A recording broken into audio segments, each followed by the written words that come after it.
One of the ways in which a fascist dictator gains control of people is by making himself the target of their anger.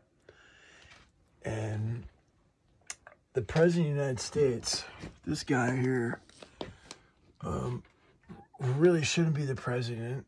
He should stand down, has convinced people and tricked them, thinking that he's now also somehow the direction of their hate and their anger. They're gonna blame this guy.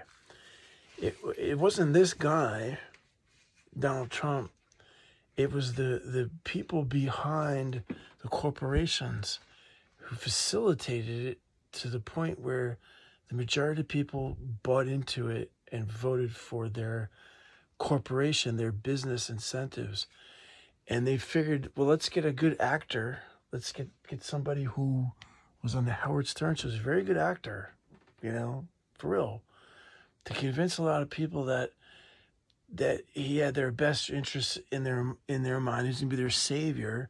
And he appealed to a lot of the fundamental far right, evangelical Christian right, who think that life is somehow conscious when it looks just like a bunch of smeared sperm, and eggs, and to put an argument bluntly, every time I masturbate, I killed 180 million sperm, right? 220 million sperm, I think. 20 years ago, I got my sperm count. I don't know, probably made more now because I'm much healthier and stronger and more virile. But you're going to say that I committed murder because I killed my sperm before putting it into another woman? It's the same thing. Like you're telling women they have the right to confirm whether or not they want to have an abort of their baby. That's their decision. You're now making these people criminals and felonies. And so the left has now been forced to say, oh, this is a demonic person of hate, and they're targeting their anger at this one person, when it's really the whole system around us, folks, that's corrupt, that you don't see, put people like Donald Trump into office in the first place. These corporations gave us some shitty choice between Kamala Harris and Joe Biden and some guy who's going to say to make the economy better again.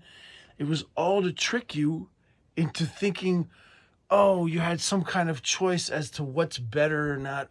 No, it was just two corporations fighting over one another. And folks had a clear choice between democracy and who stands for what's right, and a convicted felon.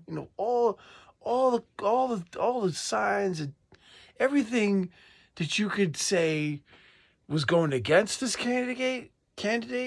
You still have her won twice and wants to seek a third term, because the Walmart, the Walmarts, the Amazons, the structure that you see facing you has strangled the democracy as we know it, to make so people who are working hard pay more taxes than they should, and the wealthy not paying at all enough taxes than they should be paying.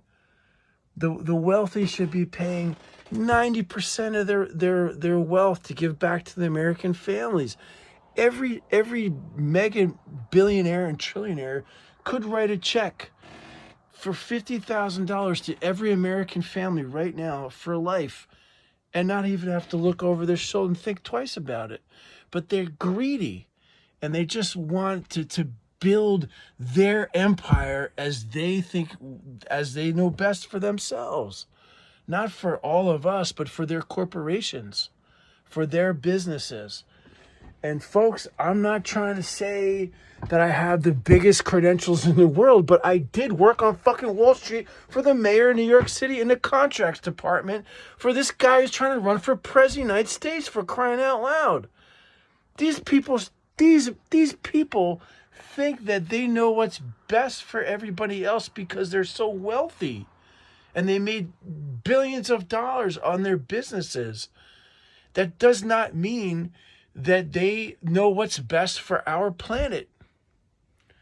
And it's so frustrating to be an artist and to be in a world where you're forced to survive between paying your fucking bills, taking care of your family, and making your art. You know? And if your art is about healing the world and making it a better place, what the fuck is wrong with that? You know? What's your problem? You know? They say New York's, it's got the ways and means, but just won't let you be. Yeah, for real.